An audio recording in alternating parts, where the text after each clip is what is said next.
Halo Sobat Anime, hari Jumat Magic Emperor. Tapi ya cuman satu chapter aja nih guys.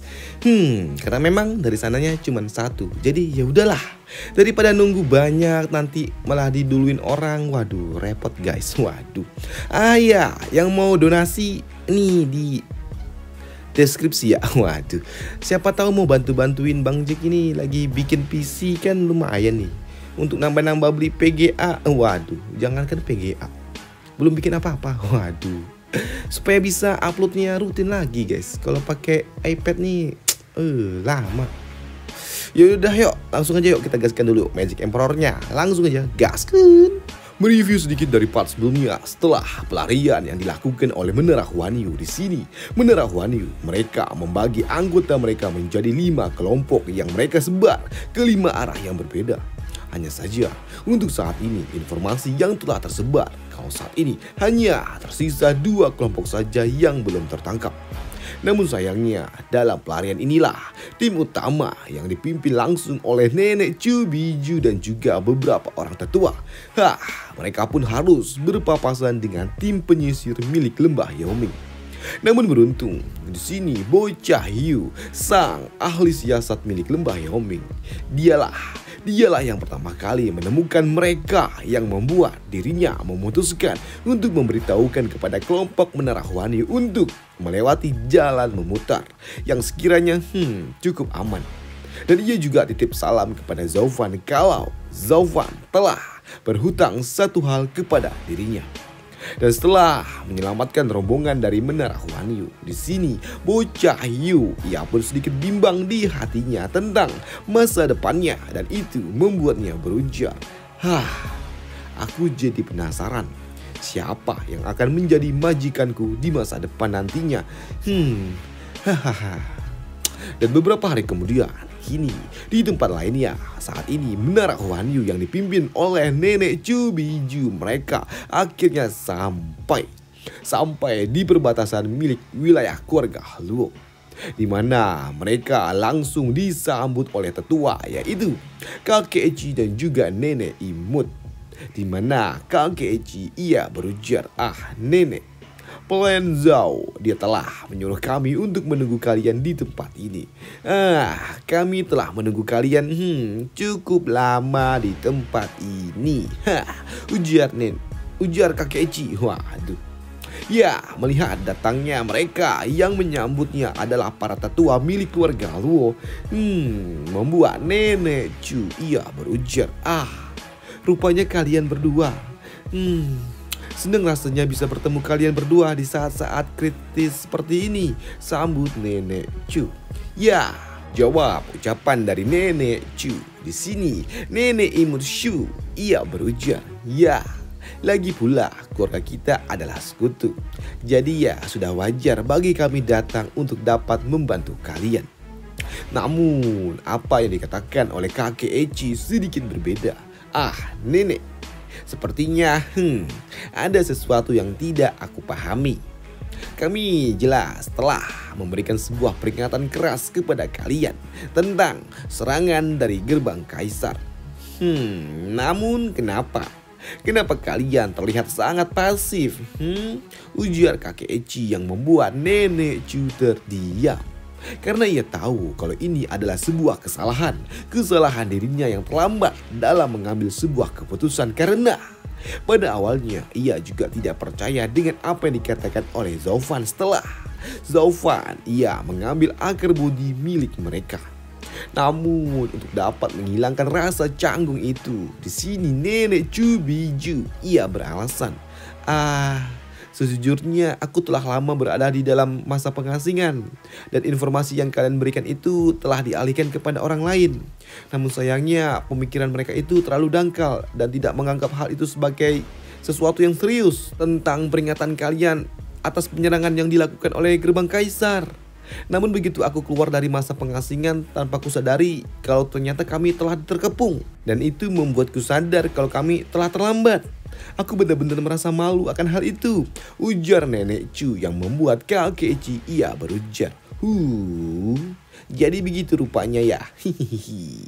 Ujar Kakek Eci yang melirik ke arah Nenek Imut seolah-olah kalau mereka tahu tentang apa yang sebenarnya telah terjadi. Namun untuk Piuni, si tetua pirang ini, doi pun kesal dengan keluarga Luo yang telah mengetahui penyerangan yang akan datang namun tidak mengirimkan bantuan. Maka dari itu membuatnya berujar, "Hei, kalian sudah lama tahu akan hal ini. Dan kenapa kalian tidak membantu kami lebih awal? Apa kalian menunggu kami dihancurkan dulu sebelum kalian mengambil tindakan apa? Sekutu macam apa kalian?" Ujar tetua blond yang membuat kakek Eci ia sedikit kesal. "Hei, nak, jika seperti apa yang kau pikirkan sejak awal, kami tidak akan datang di tempat ini untuk dapat menjemput kalian," ujar kakek Eci dengan dinginnya. Pun melihat kakek Eci yang sepertinya mulai terpancing emosi membuat nenek Chu ia pun panik. Tunggu, tetua Q, tunggu. Tolong tenangkan dirimu. Piuni, ia memang kurang ajar, jadi tolong jangan hiraukan dia, ujar nenek Chu yang panik. Bahkan di sini nenek Chu ia juga menyemprot tetua pirang dengan berujar, "Piuni, tetua Q telah datang jauh-jauh untuk membantu kita. Kau setidaknya tunjukkan rasa sopan santunmu. Berani sekali kau menghinanya seperti itu. Cepat minta maaf," ujar nenek Chu yang panik, takut kalau hal itu akan menjadi sebuah masalah besar. Namun di sini tetua pirang Piuni ini ia pun enggan untuk meminta maaf. Bahkan ia juga berujar, "Cih, persetan dengan minta maaf. Jika memang penyelamatan yang mereka lakukan itu dengan sungguh-sungguh, kenapa mereka datang dengan jumlah yang sangat kecil? Bahkan tanpa Zaufan lagi. Jelas sekali mereka datang tidak berniat untuk benar-benar membantu kita," ujar gadis pirang yang membuat tetua Q, si kakek Eci ini ia sangat kesal. Di mana kakek Eci ia juga berujar, "Cih, dasar gadis bodoh. Tahu apa kalian gadis-gadis bodoh tentang pemikiran rencana rumit milik Zaufan? Tahu apa kalian? Ketika dia menerima permohonan bantuan kalian, pelayan Zhao, ia tahu kalau kalian tidak akan memandangnya dengan cara yang sama setelah ia mengambil akar bodi milik keluarga kalian. Bahkan pelayan Zhao ia juga telah memperingatkan kami untuk tidak mengatakan hal ini. Jika tidak, ia jelas akan marah besar. Bahkan ia bisa saja mengusirku dari keluarga Luo. Namun kau gadis kecil, kau malah tidak memberikanku sebuah pilihan lain. Baiklah, akan kukatakan." Mendengar apa yang dikatakan oleh kakek Eci membuat gadis pirang ini ia berujar, "Memangnya apa yang membuatnya memiliki hak untuk berbicara setelah ia mencuri harta pusaka kami?" Melihat gadis pirang itu berkata seperti itu tentang Zaufan membuat nenek Chu panik karena ia takut hal ini akan membuat hubungan mereka dengan keluarga Lu akan hancur. Mengingat keluarga Lu adalah satu-satunya keluarga yang dapat menyelamatkan mereka. Namun untuk kakek Eci yang melihat gadis pirang yang tidak memandang hormat kepada Zaufan membuatnya murka. Maka dari itu sembari melepaskan aura membunuhnya, ia berujar, "Nah, jika bukan karena perintah dari pelayan Zhao dan kurangnya rasa hormat yang kau miliki itu, aku sudah pasti akan memenggal kepalamu," ujar kakek Eci sembari melepaskan aura membunuhnya. Bahkan ia juga melangkah mendekati mereka sembari memberikan ancaman yang jelas tidak main-main. Dan jelas apa yang dilakukan oleh kakek Eci membuat mereka semua yang melihatnya shock. Karena tidak mungkinlah bagi mereka untuk dapat menang, bahkan untuk dapat bertahan hidup saja. Hal itu tidaklah mungkin. Namun di sini nenek imut ia pun tertawa. "Tenang, kita semua ini kan ada di pihak yang sama. Lantas buat apa kita cekcok seperti ini? Benar kan nenek?" ujar nenek imut ini kepada nenek seksi Chu. Iya, tetua Shu, Anda benar. Maafkan saya yang telah gagal dalam mengajari Piuni, tetua Shu. Ini adalah salahku, jadi tolong maafkan saya dan tolong kendalikan amarah Anda, tetua Q, ujar nenek Chu. Namun melihat kakek Eci yang diam saja membuat nenek imut Shu ia pun kesal. "Hei kakek tua, mereka telah meminta maaf, tunjukkanlah rasa sopan santunmu." Namun di sini kakek Eci yang gak mau denger apa kata bininya, membuat nenek imut ini ia pun kesal, yang membuat dirinya harus menghajarnya. Kakek tua, kau itu sudah tua bangka dan kau juga tidak mau nurut, ha? Aku bilang padamu untuk tunjukkan sopan santunmu, kampret tua, ujar nenek Shu yang kesal melihat lakinya yang songong kampret. Maka dari itu, di sini setelah disepak oleh bininya, kakek Eci ia pun menjadi sedikit kalem. Dan melihat pemandangan yang seperti itu membuat nenek Chu ia pun sadar kalau sepertinya mereka berdua itu memang sepertinya memiliki hubungan yang spesial. Ingat tetua Q yang kejam, ternyata dia dapat dihajar seperti itu dan juga takluk. Ya, ini semua menjelaskan semuanya, pikir nenek Chu. Setelahnya di sini nenek imut ia juga berujar, jangan menghiraukan dia ya nenek Chu. Kampret tua ini, dia memang temperamen. Tenang saja, amarahnya juga datang dan pergi begitu saja kok. Dan ngomong-ngomong soal akar bodi, Pak Lian Zhao, dia melarang kami untuk menyebutkannya. Dan jika kau ingin tahu lebih detail, ya kau harus menemuinya dan bertanya secara langsung dengan dirinya, ujar nenek imut itu. Namun di sini nenek Chu ia berujar, soal itu aku rasa aku tidak akan berani bertanya tentang hal itu, ujar nenek Chu.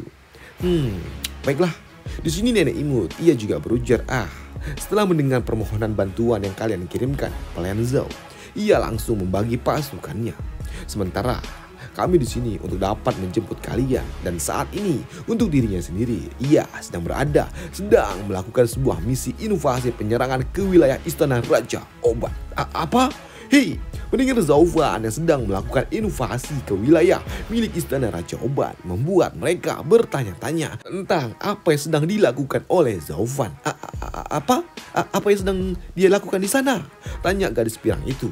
Sedangkan untuk nenek Chu ia berujar, apa? Istana Raja Obat jadi sebenarnya? Ya, melihat mereka semua yang bingung dan syok dengan apa yang sedang dilakukan oleh Zaufan dengan menyerang Istana Raja Obat membuat kakek Eci ia berujar, melihat kalian yang seperti ini, itulah sebabnya aku katakan kalau kalian itu dungu, lambat dalam memahami rencana rumit milik Zaufan.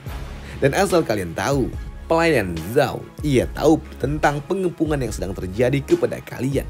Dan ia juga berpikir tentang bagaimana caranya menolong kalian.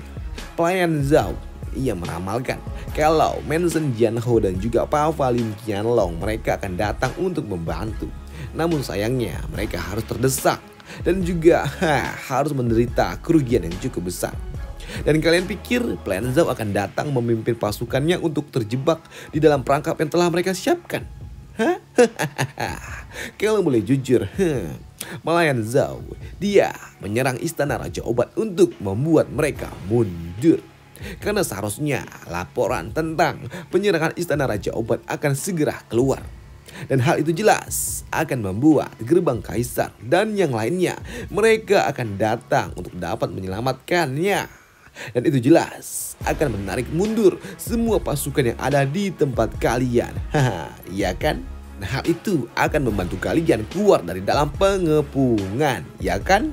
Dan kemudian dia akan datang dengan ribuan pasukan kami yang akan berkoordinasi dengan dirimu untuk menghancurkan mereka dari dua sisi secara bersama-sama. Namun sayangnya, kalian tidak mampu bertahan selama itu.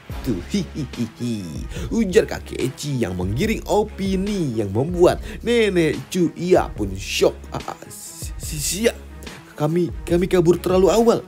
Seharusnya aku percaya dengan rencana milik Zaufan. Aku seharusnya percaya kalau dirinya akan datang menyelamatkan kami. Seharusnya kami menunggu beberapa hari lagi. Maka bantuan itu akan datang dan Menara Huanyu akan terselamatkan, ujar nenek Chu di dalam hati. Dan jelas hal itu juga membuat dirinya merasa bersalah, merasa gagal dalam mengambil keputusan terbaik untuk Menara Huanyu lagi dan lagi. Dan jelas hal itu membuatnya merasa menjadi seorang tetua yang telah gagal. Sedangkan untuk nenek imut Shu yang melihat ekspresi dari tetua Chu Biju membuatnya tersenyum. Karena ia tahu, bener Huan Yu. Sejatinya, mereka telah dipermainkan oleh Zhao Fan hingga hampir saja mereka hancur diombang-ambing oleh pelayan Zhao dan juga gerbang kaisar. Dan apa yang sudah dilakukan oleh Zhao Fan dalam rencananya, ini jelas. Pasti akan membuat mereka merubah pikiran mereka tentang Zhao Fan yang akan membuat mereka tanpa sadar akan takluk tunduk tanpa adanya paksaan kepada Zhao Fan. Pikir nenek imut Shu. Dan selesailah alur cerita dari Magic Emperor hari ini. Dan sampai jumpa besok untuk Magic Emperor. Dan sampai jumpa Sabtu. Bye, thank you.